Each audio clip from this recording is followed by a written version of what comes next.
Oh my goodness. That's a hardy looking potato.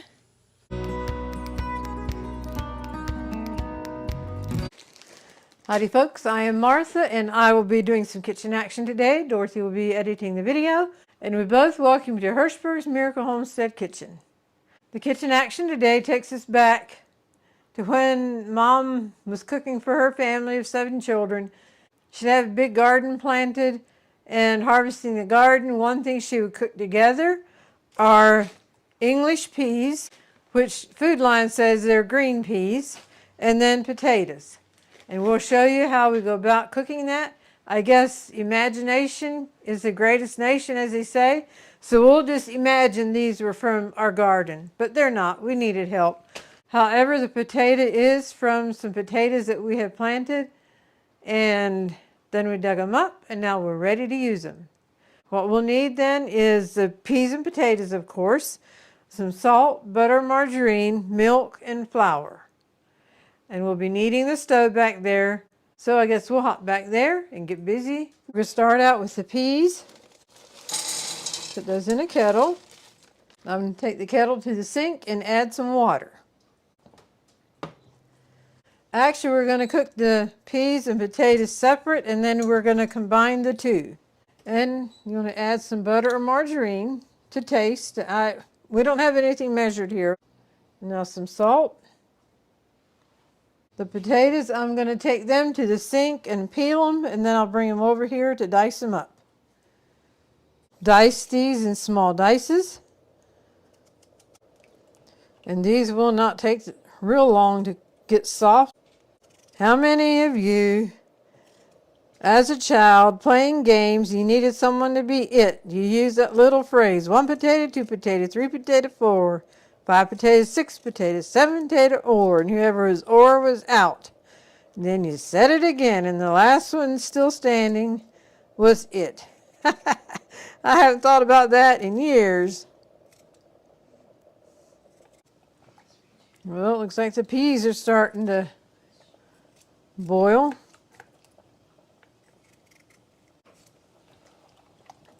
Now what we do is take the potatoes to the sink and dump them in here, get the water off, and then I'll put them in there and add more water.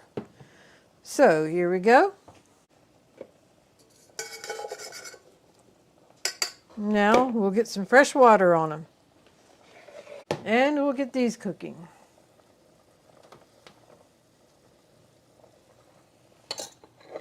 We'll also add some butter or margarine to this, whichever one you use. And some salt. While these two are cooking, we're going to get ready with thickening. We always call it the dakeley, but that would be Dutch, I guess, but this is a thickening. And we do that with flour and milk. And the easiest way I found to do it is just put milk in a jar. And there again, we just dump. We don't necessarily have measurements. I have a jar filler here I can use to dump the flour in. When you're in a hurry, this could save a mess.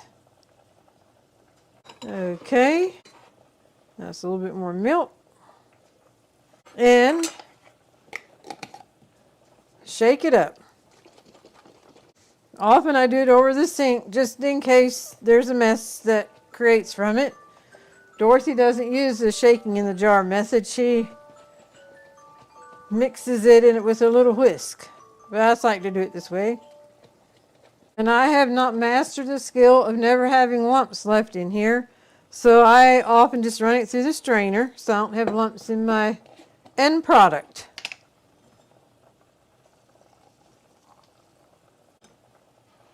I did very well. Very few lumps, just a few. All right, we're back at the stove. They're both boiling. They're both ready to go. Potatoes, I'm going to cut the burner off. Now you use a strainer. Take this to the sink and strain the water off of here, saving the water. So if we need to add more water to the peas. So let me get this strained. All right, we're going to add the potatoes to the peas.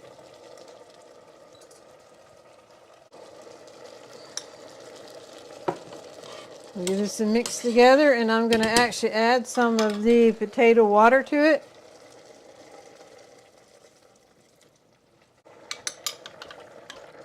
Now we will add the thickening to it.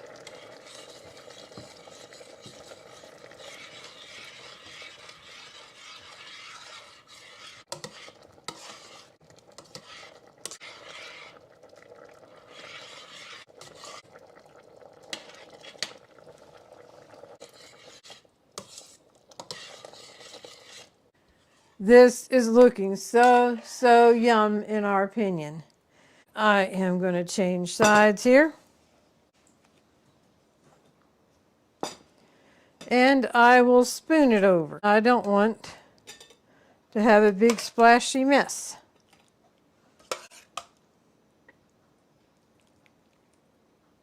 You can identify peas and potatoes.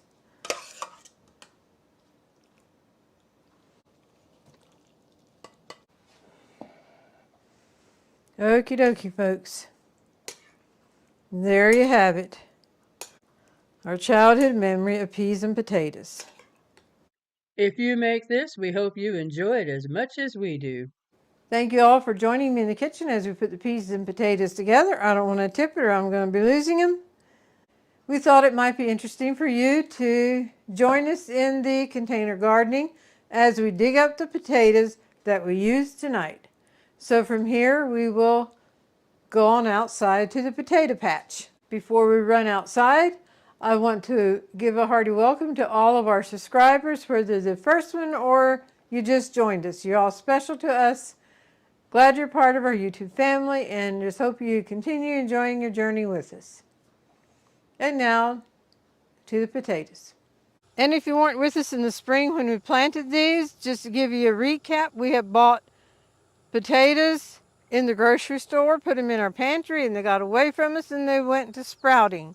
So we cut them up and planted them, and this is what we got. So the first thing I'm going to do is just pull away the plant stuff itself, and then we will go digging for potatoes.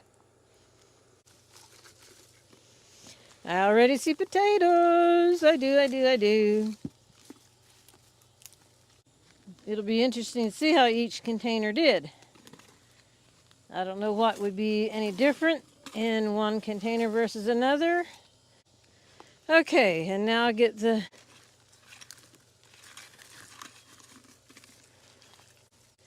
well, I'll be. We don't hear the cicadas anymore, but some of them came up to the potato bins to die. Yep, those are the cicadas, 2 of them. All right, I'm going to stack the potatoes to one side. Oh my goodness, that's a hardy looking potato.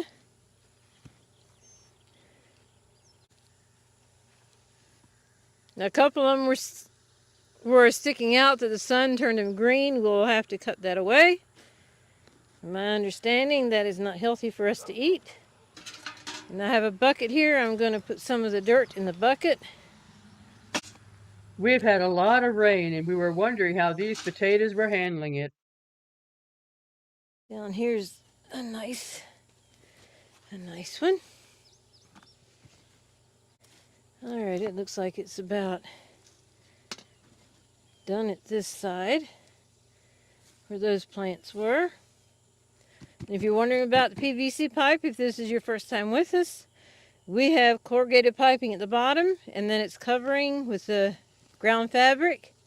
Then PVC pipe goes down there and we can fill it, and that keeps a water supply at the bottom of the pot. And as the plants grow, they can reach down there and get moisture. Potatoes. That potato looks like a mitten. Another one. Another one. Alrighty. That's the harvest from one container. In these first containers, some of the potatoes were extra dirty, but they're firm, so that's good news. Do you see what I see? There's a couple of them here. Got a call. I need to take Juliana. Bring her outside for a few minutes. There's a potato. Potato. Potato. You all right, Juliana? I wanna. Now I wonder what's with this corner. One that got soft. All right. Well, we'll just let that down here, and we can put nutrients, and it can put Oh, look what I did, and I didn't want to. Well, Juliana, do you see what I did here? I gouged a big thing in that potato. Well, it still can be saved, and it'll still be good. Get rid of that shovel and dig with my glove. All right, I'm gonna go dump these in the wagon. I feel some, oh yes, oh good. The smaller containers didn't fare so well. There were some soft potatoes, which was rather disappointing.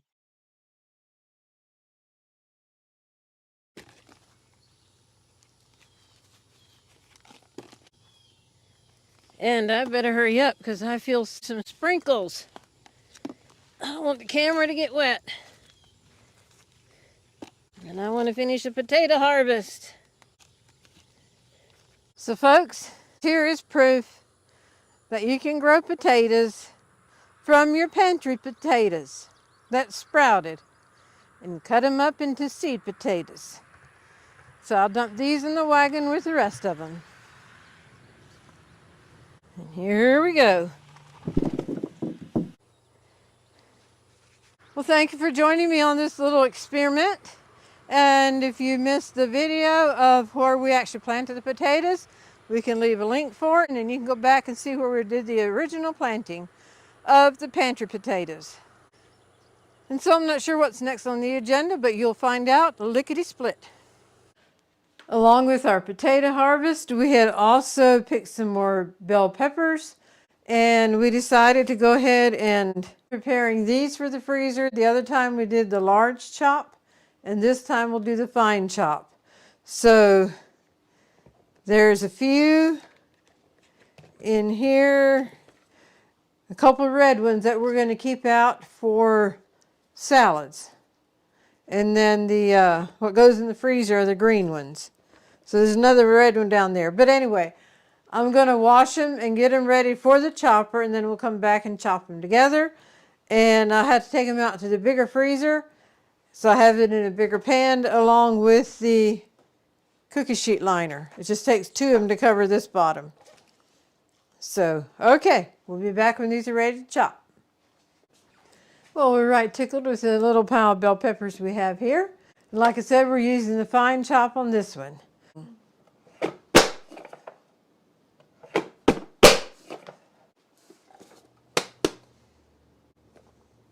That's a little over a cup. And by the way, we can leave a link for one very similar to this in the description. We love getting things from auctions, and we watch online auctions, estate auctions, and that's actually where we got this. So it works perfect, and we love it. We'll leave a link for one very similar. So I will dump it in there.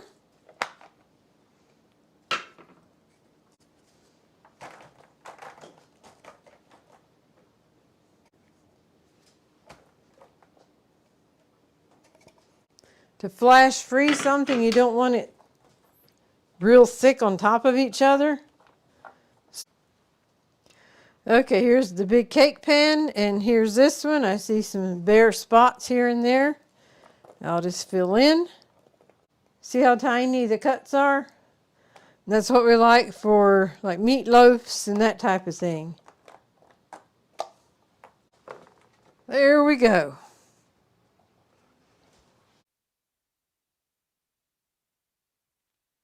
Well, we have the peppers out of the freezer, and the freezer did its job very well. I am pulling up the cookie sheet liner to break the peppers apart.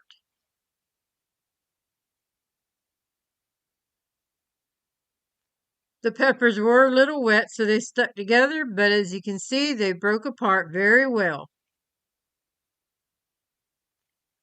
And now we'll bag them in quart Ziploc bags.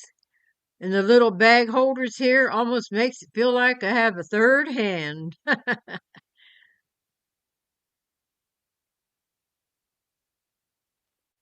We'll leave a link for the bag holders and also the cookie sheet liners in the description.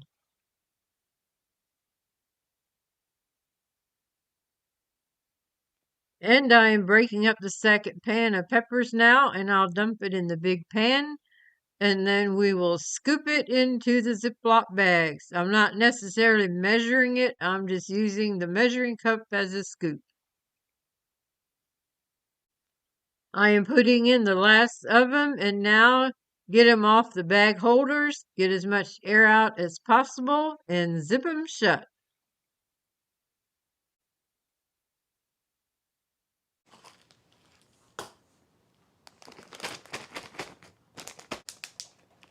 I'm sorry about the voiceover. A voiceover is great, but I prefer talking as I'm going.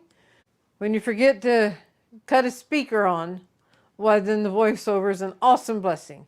So here we have 2 quart bags of the finely chopped bell peppers ready for the freezer and ready to be used however we wish to use it. And now for a few words of a golden thought.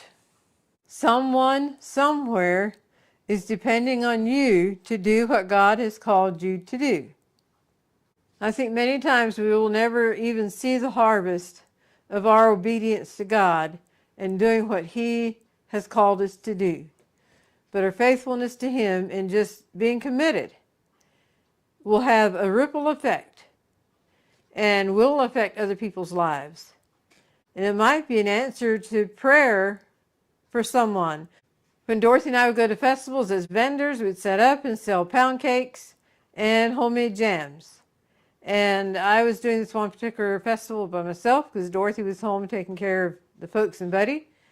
And this young fella came up to my booth and he was asking me about my faith. And then I decided, well, he asked me, so I'm going to ask him. And he said then that he's an atheist. And we chatted some more. Then as he was leaving, he said, you can pray for me.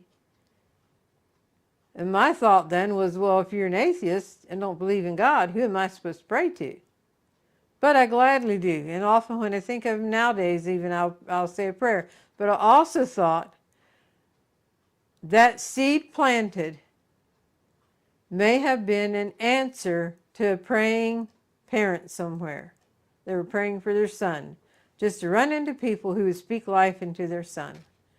So let's be sensitive to God's call for our life, wherever we're at, whatever we're doing. When He has called us to do something, just do it and do it boldly. Not arrogantly, but just be bold for Jesus.